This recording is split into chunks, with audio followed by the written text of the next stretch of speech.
মাজুলীৰ পৰা অৰুণাচল প্ৰদেশলৈ হ'ব ৰিং এটাৰ বাট। মাজুলীৰ যোগাযোগ ব্যৱস্থালৈ আহিছে পৰিৱৰ্তন। জানুৱাৰীত মুকলি হ'ব চেলেক ধুনাকুৰি দলং।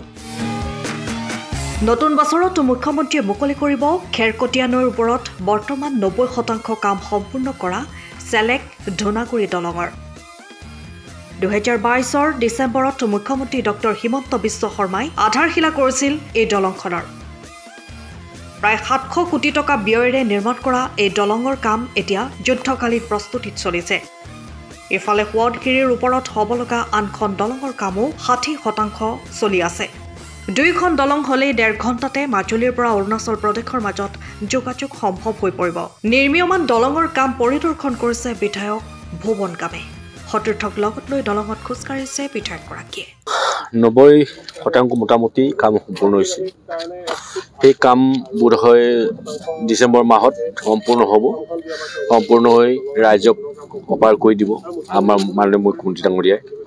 এইধৰণে আজি মই চাবলৈ আহিলোঁ, চাই খুব ভাল লাগিলে আৰু কামো খুব ধুনীয়াকৈ লাগি আছে। আৰু যিধৰণে কাম লাগিব লাগে সেইধৰণে খুব কোম্পানীৰ মানুহে কাম লগাই থৈছে। সেইটো দেখি ভাল লাগিছে আৰু ইহঁতে এইটোৰ কাৰণে মই বিশ্বাস আছে যে ডিচেম্বৰ মাহত লাষ্ট উইকত আমি এই দলংখন পাম। মুখ্যমন্ত্ৰীৰ ঘৰৰ পৰা কিবা চিডিউল দিছে নি যে প্ৰথমখন দলংৰ কাম প্ৰথমতে উদ্বোধন হ'ব, পিছৰখন পিছত হ'ব? একচুৱেলি মই মুখ্যমন্ত্ৰী ডাঙৰীয়াক ৰিকুৱেষ্ট কৰিম প্ৰথম এই যিটো দলং সম্পূৰ্ণ হ'ব সেইটো অধ্যতে উদ্বোধন কৰিবৰ কাৰণে। এইটো জানুৱাৰীত হ'ব নেকি? মুঠ জানুৱাৰী মানত।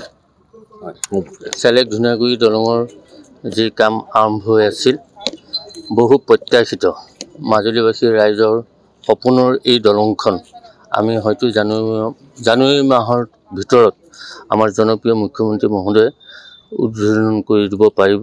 আৰু আমি এটা ভাবিছোঁ যে মাজুলী ৰাইজৰ সুবিধাৰ্থে মাজুলী পাৰটো যদি আগ্ৰহী আমি ঠিক কৰি যোগাযোগৰ ক্ষেত্ৰত পাৰাপাৰ কৰি দিব পাৰোঁ, ইটো পাৰ্ট লাগে হয়তো 6 মাহ লাগিব পাৰে, তেতিয়া আমাৰ ৰাইজৰ সুবিধা হ'ব। গতিকে আমি এইটো আশা ৰাখিছোঁ যে আমি জানুৱাৰী মাহত মাজুলী পাৰটো যাতে আমাৰ দলংখন উদ্বোধন হয়, তাৰ কাৰণে আমি আজি চাবলৈ আহিলোঁ। বিধায়ক মহোদয়ো আহিছে, কাম খুব ক্ষিপ্ৰতাৰে কৰি আছে আৰু মাজুলীবাসী ৰাইজে এই দলংখন সোনকালে পাবৰ কাৰণে সক্ষম হ'ব।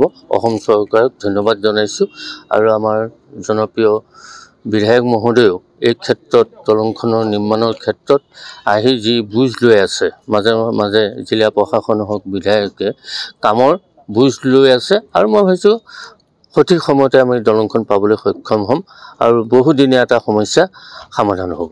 সময়ৰ খবৰ সময়ত পাবলৈ ফ'ল' কৰক টাইম অফ আছাম।